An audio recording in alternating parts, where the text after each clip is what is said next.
33 back in 2021 for this distance, and we're underway. And just like the steeplechase for most, you're only going to run this a couple times throughout the season. Once here, hopefully, to get that top 48 qualifying time to take you into the regionals at the D1 level, whether it's East or West, and maybe at the conference meet, at the regional, and then hopefully at the NCAA championships, as Hayden is ready for the next permafrost to invade the Bay Area. He's got the knit hat on. He's ready to go. Yeah, I've put on the winter jacket. Well, the winter jacket's, I say I put on the winter jacket. It's been on for a while, but the beanie's now on. It is beautiful distance running weather here in Palo Alto. Again, once you get warmed up, it feels like it's 80, right? They probably feel pretty good out there. All right. Yeah, we have been in the shade all day. We haven't been out in the sun. We have to put on our sunscreen. I can't complain one bit. Women's 10,000 meters here. 35 athletes on the track. Talking you through all 35 of them. Let's buckle up. They all get their name said on air. They deserve it. Amanda Vestry of Syracuse. Anna Maria Costarellis of Baylor. Billy Hatch of Weber State. Savannah Rourke of Syracuse. Everlyn Kemboy of Utah Valley. Andrea Markozich of Washington. India Johnson of Colorado. Cassie Parker of Loras. Emma Heckel of New Mexico. Kaylee Bogina running unattached. Emily Venters of Utah. Grayson Larkin of New Mexico. Molly Bourne of Oklahoma State. Mackenzie Caldwell running unattached. Hannah Branch also running unattached. Gabby Henneman of Oklahoma State. Yasmin Margini of Boise State.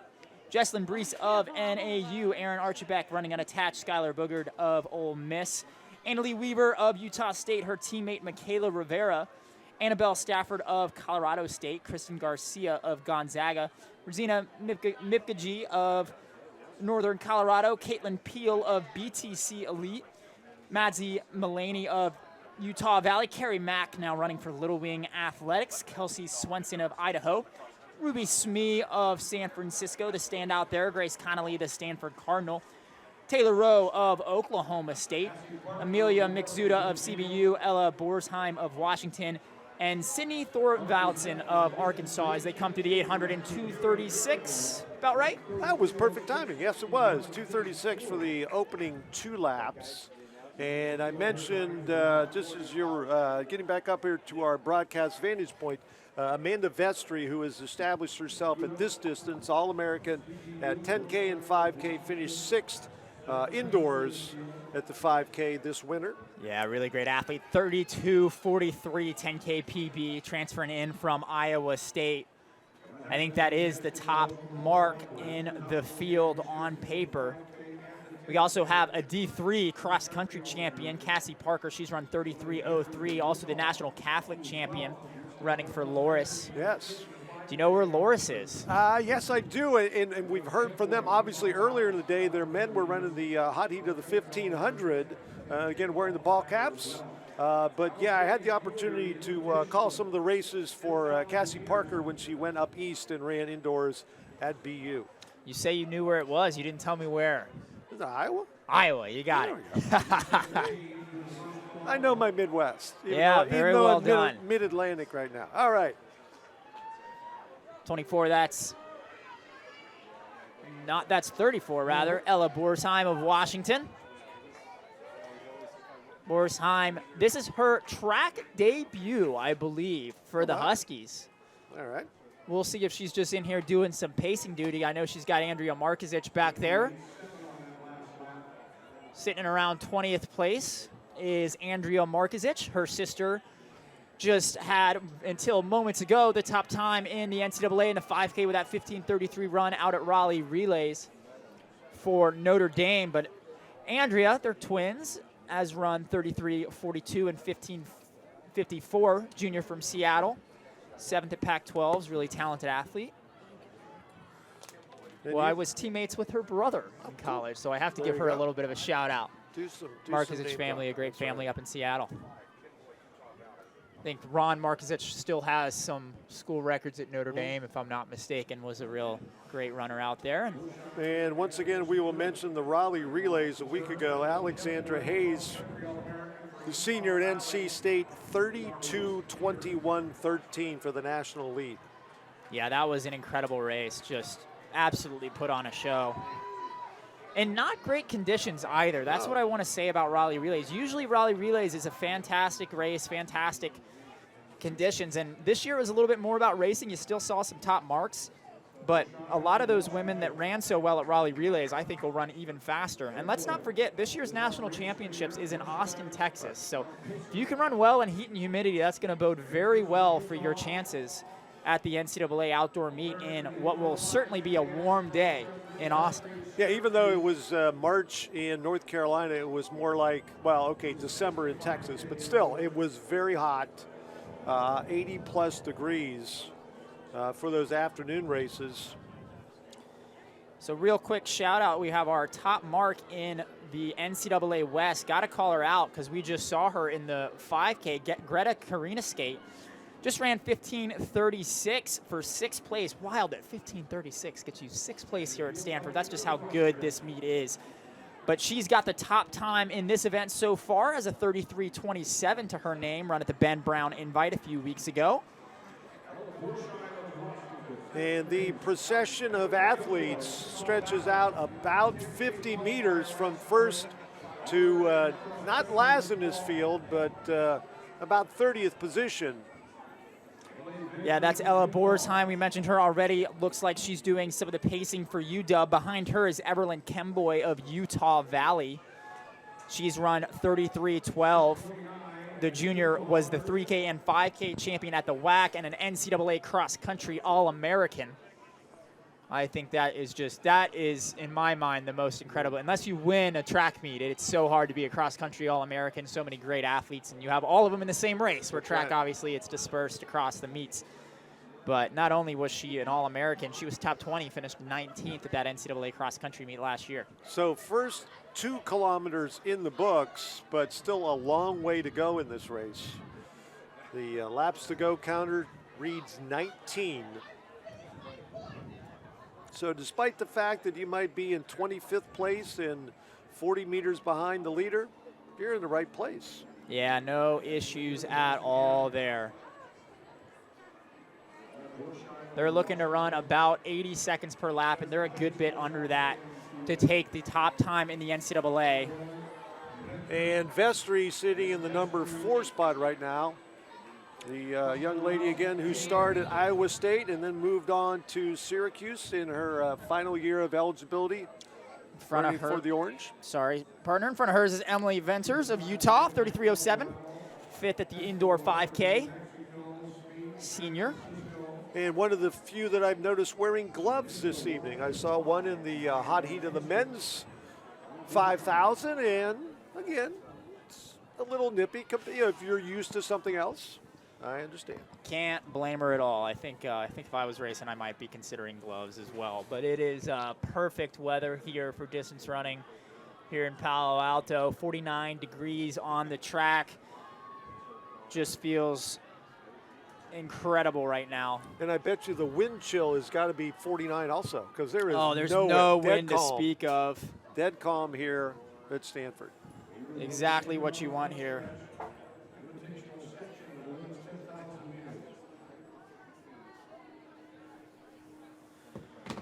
We're seeing a pretty big split early. Some women clearly have some different goals in mind, but also in that lead pack, we've mentioned the others, but we'll highlight Anna Marie Castarelis of Baylor.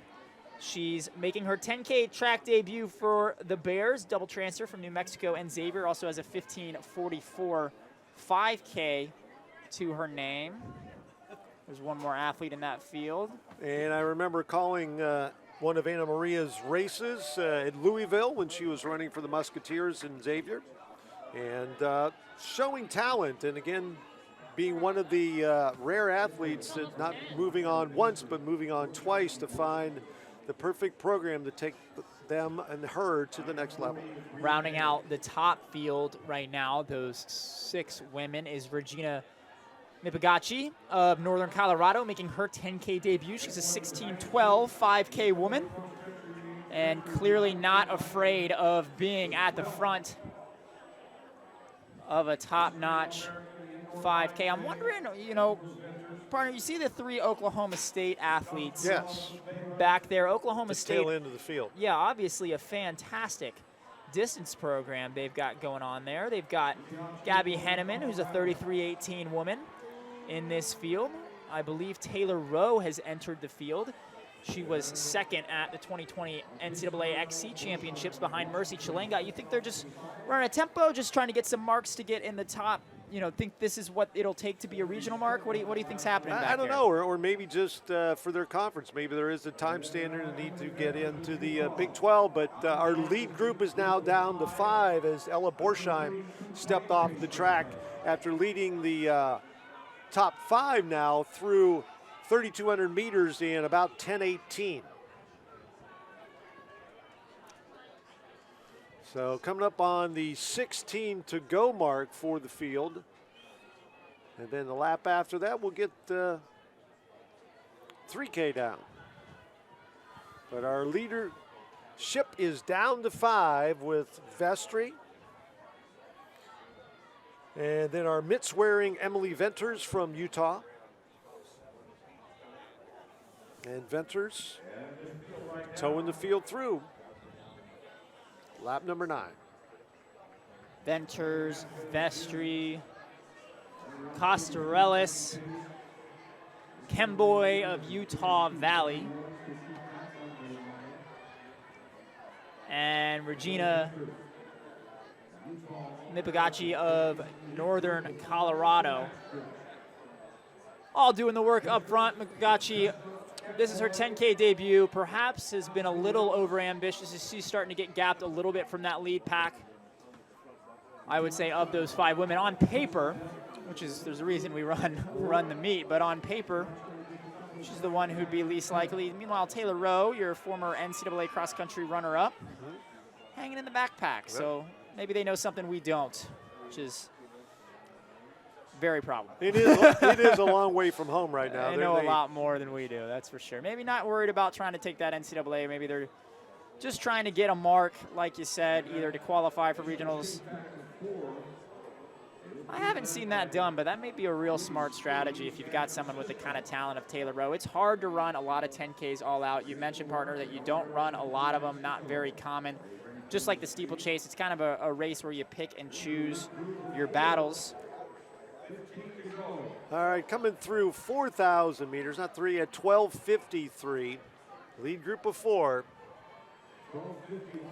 Yeah, they are moving along well.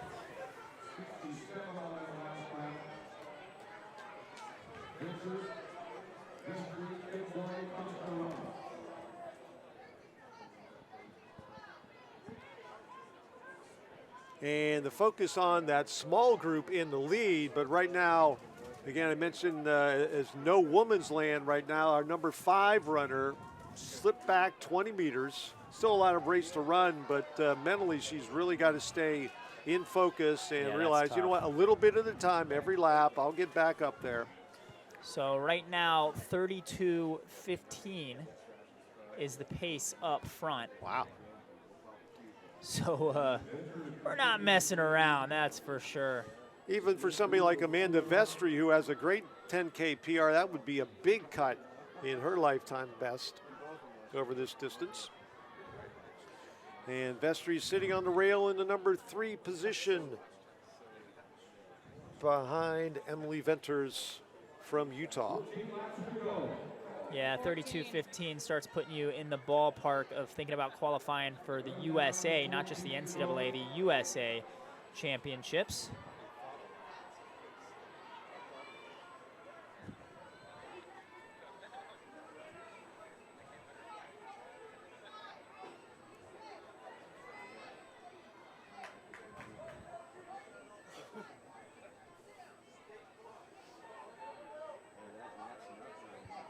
Last year, the top mark in the NCAA was Abby Nichols' 32:27. Wow, all three of the fastest marks in the NCAA last year were run at the Pac-12 championships. Wow. Abby Nichols, Elisa Zarbo, and Emily Covert. Covert just a freshman for Colorado, but 32.27 was the standard last year. The standard meaning by the top mark in the NCAA. Took a lot less than that to qualify. So maybe that is exactly what Oklahoma State's doing. They've said, hey, you know, their coaches looked at the marks. They said, hey, this is the time we think gets you in. We want you to get in with minimal effort as possible. Take advantage of those perfect splits, conditions in Stanford Invite. Run these splits, run together, which they're doing. And maybe they had a hard week of training, so this is what they really are dialed in to do. They're on a 10K tempo run as Emily Venters comes through. All right, at the end of the back straight, it will be the midpoint, 5,000 meters. We'll get a very good indicator of where everybody is. Again, now the chase pack that was working actually off the number 5 runner, now they are in 5th, 6th, 7th, 8th, and 9th. And again, as you're coming up to 5,000, you see the lead group about ready to hit that checkpoint, but the number 2 group, they're, about 70 meters behind. How do you see this developing over the final 5,000? Is 16:06 at 5,000. Yeah, wow. I mean, that is fast. I am not sure we're going to see a 32.12 out here today. 16:17 from those women, so 32.30 and some change, 32.34. We're seeing more come through in about 16:24. Now we've got another big pack of women coming through in about 16:26, 16:27. So still all under 33 minutes here. 33 minutes on the dot last year would have been good for the 10th fastest time in the NCAA. I don't think we're about to see 20 women here run better than that today. We'll see. And I think our bet here with Oklahoma State is right because they're still trading off. That's 1650, so that's 33.40. Right. 33.40 would have placed them 40th on the list last year. Okay. I bet that's. Makes it through. I'm gonna give myself credit, even though I have no idea if this is true or not, that they picked a time and said this is going to qualify us for nationals if we run this time. Let's be patient. Let's make it happen without trying to run out of our skin here. And between now and possibly the conference meet when the 10K could come up again for them, and they'll see, okay, you know what, we're 35th now. How hard do we go at the conference, or we just go for points? Yep, exactly. I think this is really great strategy from Oklahoma State. I like this. It is really hard to run all-out 10Ks, and I do think, despite the fact that we are seeing just really great leading up front right now, I think it's going to be really difficult to hold on to this pace. And even if they do and run, an NCAA regional mark, this is the kind of race that can take a month to recover from. If you went really hard on the 10K, particularly if you kind of overshot it, ran hard for 4 miles and kind of faded the last 2 miles, that can stay in the legs for a very long time. I've got professional athletes, semi-professional athletes that run 90 miles a week, 80 miles a week, and we treat the 10K almost like a half marathon where it's so hard to come back from. Now, the shoes have helped, the spikes have helped. They let them come back, especially if you're running more of a negative split race. But sometimes these 10Ks, when they get hard really, really fast, and it is hard to take multiple cracks at this event. So Vestry's currently sitting in the number 2 spot with the top 10K credentials in that lead group. During the winter, she went 9:04 at the Valentine's Day Invitational at Boston University in the 3K. Went 16:25 again in a very strategic 5,000. She finished 6th at the Indoor Nationals. At her conference, she was 4th in 16:05. She's a 4:47 miler from this year. And also at the season opener back in December, coming off of National Cross Country, she ran 15:42, and they go out in 16:06. Yeah, this is going to be, they do get the advantage of this weather here. But those are some numbers to crunch over this final several thousand meters. Yeah, so your lead pack right now, as it has been for several laps, Emily Venters of Utah, Amanda Vestry of Syracuse, Anna Maria Costarelis of Baylor, and Everlyn Kemboy of Utah Valley. We've mentioned them a few times, but Vestry running for Syracuse, 32.43, has the best mark in this field. If anybody should be up in that lead pack, Vestry is definitely a woman that has the credentials coming into this race to expect that. Costarellis, also an interesting one, has not run a 10K, but has a 15:44 5K PB. Double transfer from UNM and Xavier. She's got experience, so maybe she knows what she's doing up there, pacing it well. Kemboy of Utah Valley comes in with a 33:12 PB, so hanging in on this pace would be a monstrous PB, but she's the WAC 3K, 5K winner, 19th at NCAA Cross, so she's got a ton of strength.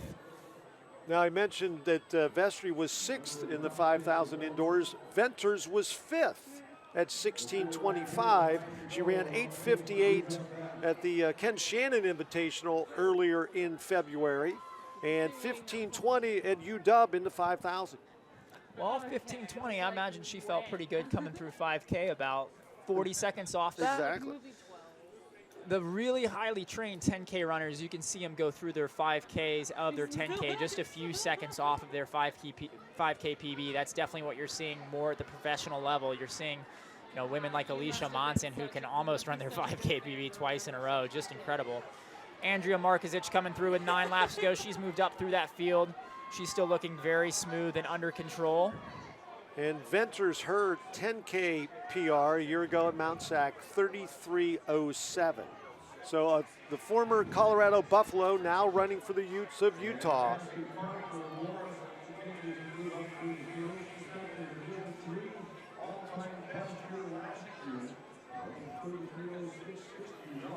Still a lead group of 4, that has not changed. And they're running about 76 seconds a lap here. So they really have not slowed down at all. If anything, they've sped up. 32:15 pace is what they were on at about 5K. That's 67.4. We'll see what that last split was when it comes through, but they were 76 on the last lap, and it looks like they're even re-accelerating here. As that is Venters making a little bit of a move here. Yeah, we still have a metric 2 mile remaining, so any sort of crack or open space between those top 4, I think to put too much into it is really just over exaggerating the situation, again, with 8 laps or just under 8 laps remaining. Yeah, we are starting to get into the closing stages, though. Andrea Markovic starting to feel it a little bit as she's moved up through the chase pack and is now catching the next group. This is what's so interesting to me about the 10,000. I mean, if you remember Molly Huddle's U.S. record in the 10,000, you didn't have her on camera the entire time, right? Just because the 10,000 gets so spread out, and you get, especially in the women's races, you get such difference between the top athletes and the women who might be 8th or 9th. So, you know, we could have on the track right now several school records, several athletes running just out of their shoes here. But meanwhile, up front, we have Emily Venters going after what could be one of the top times in the NCAA in the last several years. Wow. And she has sub-9 speed through 3,000 meters, 15:20 over 5K, and as Hayden said, when they went through in 16:06, she felt pretty good as Amanda Vestry now slips back to 3rd as Venters starts to open up some space. Still over 2,000 meters remaining in this race. Yeah, still a lot can happen, but I would say if you're up front at this later stage of the race,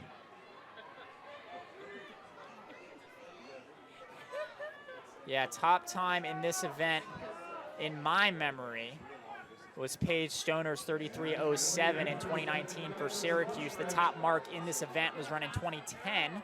31:18 by Lisa Cole of Iowa State. Sally Kipyego and Betsy Sena and Emily Sisson also near the top of that list. And the gloves are gone from the hands of Emily Venters from Utah. She leads by about 15 meters over the trio of Costarellis, Vestry, and Kemboy. Since 2020, the top mark in the NCAA was Mercy Chalangot's 32:13. That could be in play here today. Yeah, if you just want to see an all-star list of U.S. distance running, go look at the women's 10,000 meter list. Sally Kipyego, Betsy Sena, Emily Sisson, Kate Avery, Dom Scott, Anna Rourke, Carissa Schweitzer, Jordan Hussein, Ali Ostrander. I mean, come on. Alafine, I just stopped before Alafine Tulimak, who's probably got more U.S. championships than just about anybody. Her and Sarah Hall seem to win every other one of them. Kemboy now making a push from 4th to 2nd. And those three, Kemboy, Castorellis, and Vestry, are chasing Emily Venters. And it seems like some life is back into the legs of the trio that we thought maybe was running for 2nd. Yeah, maybe just a bit of a bad patch. But Emily Venters still looking strong. Yeah, and we are spread out all over the track here. Venters is going to start picking up some lapped athletes. That Oklahoma State group that we mentioned earlier is going to start coming into picture, but they are a lap behind Emily Venters. So 25:36 for our leader through 8,000 meters. Emily Venters, the final 5 laps. And she does have a sizable edge at this point and looking very strong. Venters in control for sure. Everlyn Kemboy is doing battle with Amanda Vestry of Syracuse for 2nd. Also right behind them is Anna Maria Castorellis of Baylor, who are undoubtedly going to run some of the top times in the NCAA. So Emily Venters is in that, closing in on that 1,500 meters to go range. Back in 2018 at Brian Clay, she went 4:24 in the 1,500 for her PR. Not bad at all for now one of the top and dominating in this race 10,000 meter runners. No, that's great speed. And also at the 2018 Stanford Invite went 15:49. And was 5th. 35 women in this race. The way it's being run right now, you might see all 35 of them going to NCAA regionals.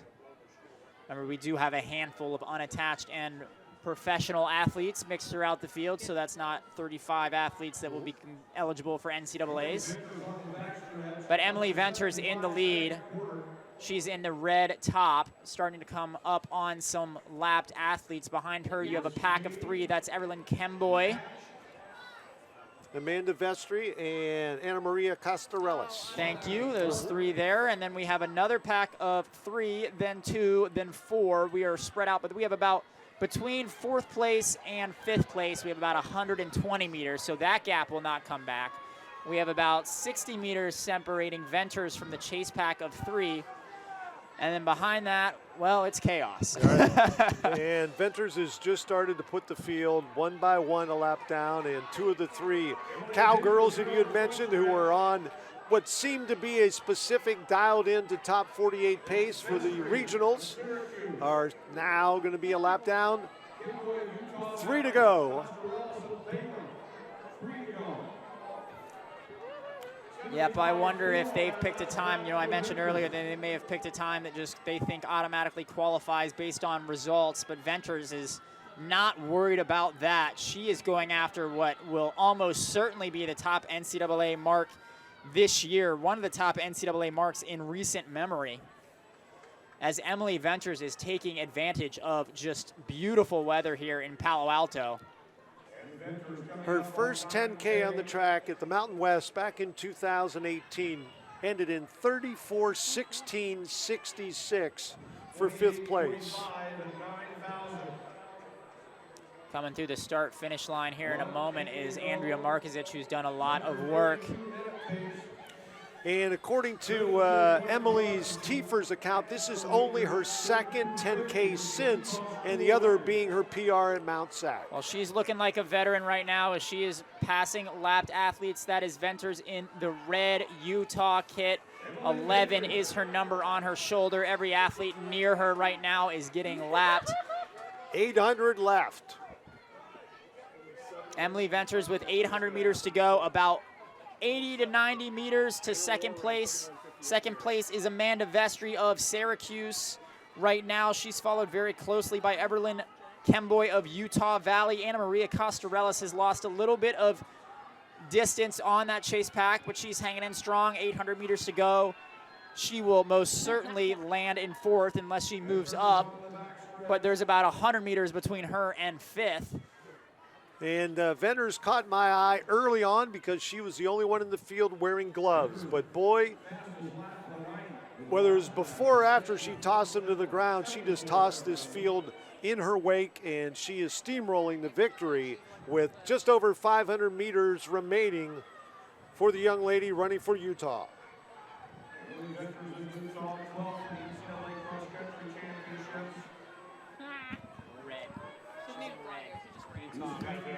She was a 12th place finisher.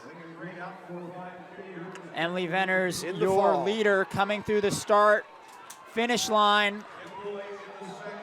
Going into her last lap, she's at 30:36.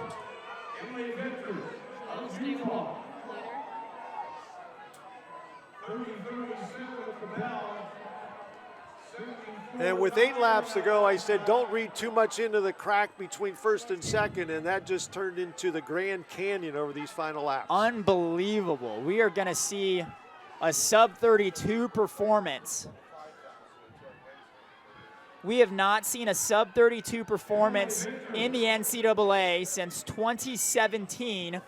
Anna Rohr of Notre Dame was the last woman to go sub-32 in the NCAA. She ran 31:58.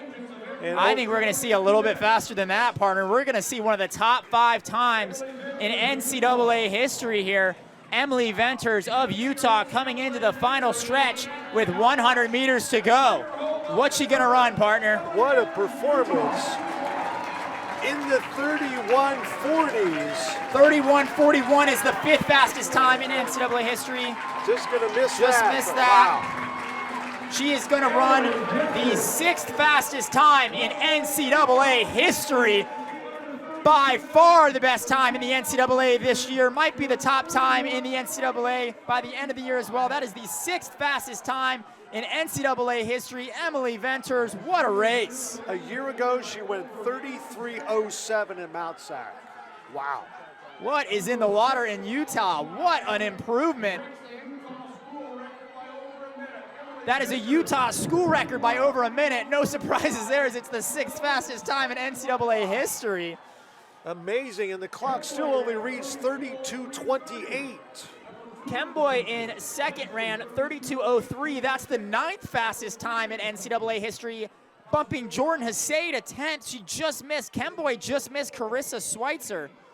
Wow, Emily Venters, listen to some of the women that Emily Venters just ran faster than. Dominique Scott, South African Olympian. Anna Rohr, just an incredible athlete at Notre Dame. Carissa Schweitzer, one of the top NCAA and U.S. athletes. Jordan Hussein, Ali O, Alafine Tuliamak.